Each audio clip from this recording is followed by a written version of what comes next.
नहीं सकता, एक हफ्ता छुप गया जंगल में, उसको निकलना पड़ेगा। यहाँ पे लोकल सपोर्ट उसको मिला है, 100% में होगा भी नहीं कह रहा, मैं कह रहा हूँ लोकल सपोर्ट मिला है, खाने पीने छुपने की जगह मिली है। वरना आप ये सोचिए कि कश्मीर में पहाड़ों में आदमी कह रहे हैं जंगल में 22 अप्रैल की आपने बात करी, मई जून जुलाई, हाँ 3 महीने, ये 3 महीने जंगली में छुपा रहा। ये खाना भी अगर अपने साथ ले गया तो कितना, 3 महीने का खाना खोपड़ी पे लेकर गया आपने? सही बात। They require regular food, regular shelter, regular information. कोई है जो बता रहा है साहब कि यहाँ पे फौजी आपको ढूंढ रहे हैं, आप सैटेलाइट फोन मत इस्तेमाल करो। एक पूरा नेटवर्क, पूरा इकोसिस्टम होता है भाई साहब। दिनेश, एक और चीज जानना जरूरी है, ये दे गो साइलेंट, इसको बोलते हैं radio silence, total radio silence, go underground, बिल्कुल पता नहीं चलना चाहिए यहाँ कुछ है, जिसे मूव नहीं करो एकदम। तो कहीं पे इन्होंने किसी से राब्ता करने के लिए थोड़ी देर के लिए ऑन किया है, वो गलती पकड़नी है। जैसे उसामा बिन लादेन को पकड़ने में कितना टाइम लगा बताइए। यूएसए जैसी फौज जिसमें कि पाकिस्तान भी शामिल था, वहीं पर मिला, लेकिन कितना टाइम लगा, कितने साल लग गए पकड़ने में। तो Saddam Hussein, Osama bin Laden जिन्होंने इसको देखा है, वो भारत की एजेंसियों से ये सवाल नहीं पूछेंगे कि अप्रैल 22 की घटना है, अभी तक आतंकी कहां है। लेकिन कई बार आप देखते हैं तुच्छ राजनीति के लिए इस तरह के काम किए जाते हैं, जिससे भारत के सेना के मनोबल पर फर्क पड़ता है। बहरहाल ये अगली खबर देखिए, इस तरह की तमाम कुत्सित कोशिशों के बावजूद भारत की सेना का मनोबल हिमालय से ऊंचा है और हमेशा रहेगा। सीज फायर के लिए गिड़गिड़ाया था पाकिस्तान। संसद में रक्षा मंत्री राजनाथ सिंह ने यह बयान दिया। पाकिस्तान ने कहा बंद करो महाराज, राजनाथ ने कहा ऑपरेशन सिंदूर हमारे सामर्थ्य का प्रतीक। राजनाथ सिंह ने दोहराया इधर से आतंकी आएंगे और इधर से मिसाइल चलाई जाएगी। राजनाथ सिंह ने कहा आज ऑपरेशन सिंदूर को लेकर भारत के सरकार की तरफ से संसद को पूरी जानकारी, जो आवश्यक जानकारी थी, वो दी गई। और इस दौरान देश के रक्षा मंत्री ने कहा कि एक तो पेंसिल पेन कितनी टूटी, इससे ज्यादा जरूरी होता है कि इम्तिहान में अव्वल नंबर आए कि नहीं आए। और दूसरा ये भी कहा कि अगर उधर से आतंकी अगली बार आएंगे तो मिसाइल फिर से जाएगी। और यहां विपक्ष का ये रवैया भी देखने में दुखद लगा कि वो सवाल पूछे जा रहे हैं जो शायद पाकिस्तान भी नहीं पूछ रहा होगा। ये मेजर गौरव, हालांकि पॉलिटिकल है, लेकिन क्या करें, ये एसेंशियल एविल है हमारे लिए। जब इस तरह की बातें होती हैं तो आपको क्या लगता है? नहीं, मुझे तो बुरा ही लगता है, क्योंकि बात यह है ना कि आपने बोला कि डेमोक्रेसी है, लोकतंत्र है, लोकतंत्र में सवाल जवाब होने चाहिए। मैं ये सिर्फ हाथ जोड़ के एक विनती करता हूं, जो भी पूछ रहा हूं, मैं ये नहीं कह रहा कि रूलिंग पार्टी है या कांग्रेस बीजेपी, में उसकी बात नहीं कर रहा। इंटेलिजेंट सवाल आप लोग पूछ लिया करो।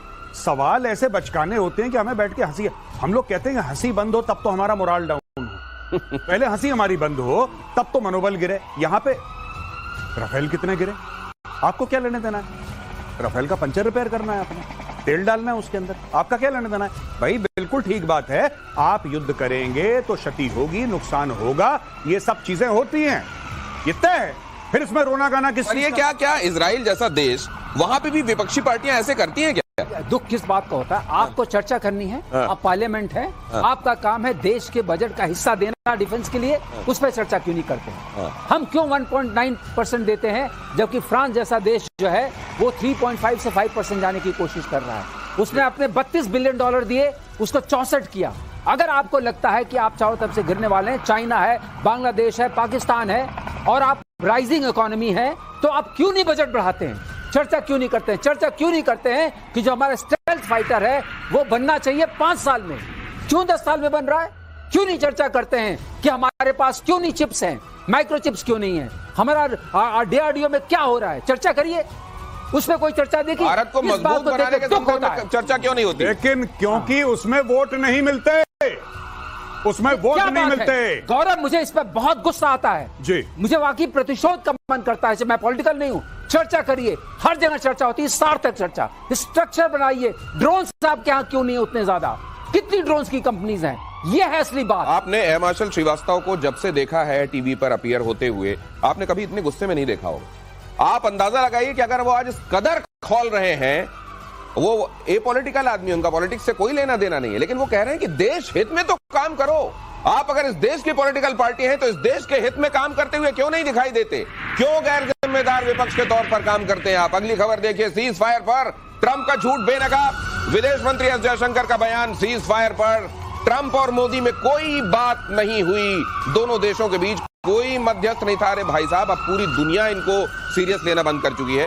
थाईलैंड कंबोडिया वाले मामले में जाकर बयान दे आए, अरे मैंने शनिवार को ही कह दिया है दोनों अगर बंद नहीं करेंगे मैं ट्रेड नहीं करूंगा। जहां लड़ाई हो रही है, मान ना मान, मैं वहां का सीज फायर कराने वाला, ये हाल इनका हो गया। लेकिन फिर भी हमको यहां चिल्ला चिल्ला कर इस बात की गवाही देनी पड़ती है, हमारे देश के रक्षा मंत्री को यह बात कहनी पड़ती है।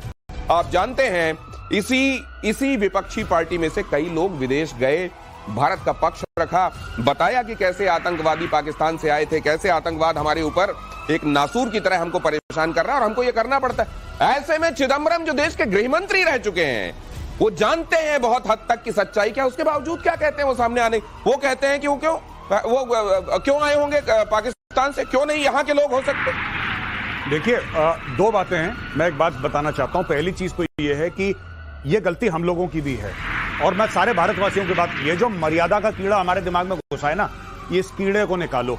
आपको पता है कि अगर पाकिस्तान का डीजीएमओ हमारे डीजीएमओ को फोन करता है तो वो रिकॉर्डेड कॉन्वर्सेशन है, रिलीज कर दीजिए। ये मर्यादा के चक्कर में डिप्लोमेटिक नॉर्म्स, ऐसा नहीं होता वैसा नहीं होता। वहां पे वो 2 कौड़ी का फ्रॉड है आसिम मुनीर, वो राजा बन के बैठा है पाकिस्तान में, क्यों नहीं उसको एक्सपोज कर देते। लेकिन नहीं, डिप्लोमेटिक नॉर्म्स हम नहीं कर रहा। वही चीज वही ट्रंप के साथ भी है, मैंने करवाया। अरे ऑफिशियल बोलिए, झूठ बोल रहा है आदमी यार, क्या कर लेगा ट्रंप। अरे जब एक मौका ऐसा आया था महाभारत में भी, युद्ध में आपको मालूम है गदा कमर के नीचे मारना मना होता है, लेकिन अगर एक जगह ऐसा करना आवश्यक हुआ तो करना पड़ा। रिलीज कीजिए डीजीएमओ के बीच में, एक्चुअली टारगेट में। लेकिन दूसरी बात ये कि क्या खामेनेई इजराइल के रास्ते का फाइनल फ्रंटियर है। अगर खामेनेई को खत्म कर दिया उन्होंने, मान लीजिए, तो क्या उनका पूरा पर्पस सर्व होता है? बिल्कुल, मैं आपको बताता हूं, क्योंकि यही इजराइल चाहता था। इजराइल ने जब शुरुआत करा था, राइजिंग लायन जब शुरू करा था इजराइल ने ऑपरेशन, तो सबसे पहले इस्लामिक रेवोल्यूशनरी गार्ड कोर की पूरी लीडरशिप साफ कर दी, उनके इंटेलिजेंस सर्विसेज की, उनके एयर डिफेंस वाली, जितने भी उनके मेन थे सबको साफ कर दिया। और यह भी तय था, ये तो ट्रंप ने भी बोला था कि खमनेई तुम कहां छुपे हो हमें पता है। किसके? ट्रंप को किसने बताया? इजराइल ने बताया, मोसाद ने बताया। तो इनका मन तो यही था कि निपटा दें। बीच में ट्रंप का मूड बदल गया क्योंकि उसको नोबेल प्राइज चाहिए था। ये जब तक ईरान की लीडरशिप को, हम लोग इंटेंट एंड कैपेबिलिटी की बात कहते हैं ना दिनेश भाई, इंटेंट तो यहीं से आता है, इंटेंट तो यहां से आता है लीडरशिप से। आप लीडरशिप को निपटा दो, इंटेंट बदल जाएगा। बिल्कुल, इंटेंट एंड कैपेबिलिटी लीडरशिप से आता है। अगली खबर देखिए, ईरान की खामेनी को खत्म कर दीजिए। इसे कहते हैं ना, आप कभी आमंत्रण पत्र देते हैं कि आइए और मारिए, जो आप हमेशा कहते हैं, ये मारने के लिए आमंत्रण पत्र दिया है कि हम आप तक पहुंच सके। इसमें क्या दम है सर? ये तुर्रम खुर्रम शहर, ये क्या है? नाम सुन करके, अभी मैंने इसके बारे में स्टडी नहीं किया, इसलिए नहीं बोलूंगा ओपन फोरम में, लेकिन जो नाम से लग रहा है और जिस तरह की 12,000 किलोमीटर बता रहे हैं, ये चलेगी किसके? 16 मैक्स से चलती है। मैं एज ए मिसाइल मैन आपको बताता हूँ, इसको चलने के लिए आपको सॉलिड मोटर चाहिए, ड्यूल ऑफ देम, और अगर ये वाकई एक्सोस्फेयर है, ऊपर जा रही है, तो आपको स्क्रैम जेट भी चाहिए अगर हाइपरसोनिक बनाना है। वो तो मुझे लगता नहीं इनके पास है कि उतनी दूर तक जाएगी। फिर आपको इसमें स्टेल्थ फीचर चाहिए, और अगर 12,000 किलोमीटर तक जा रही तो काफी ईंधन भी चाहिए। उसके बाद अगर स्टेल्थ, फिर सीकर कौन सा लगेगा, ये किस जीपीएस पे चलेगी? रशियन वाले पे ग्लोनास पे चलेगी, बेदो पे चलेगी, चाइनीज पे चलेगी, कि जीपीएस चलेगी? इनका अपना तो कुछ है नहीं, तो ये कैसे जाएगी? और जाएगी तो इसकी एक्यूरेसी क्या होगी?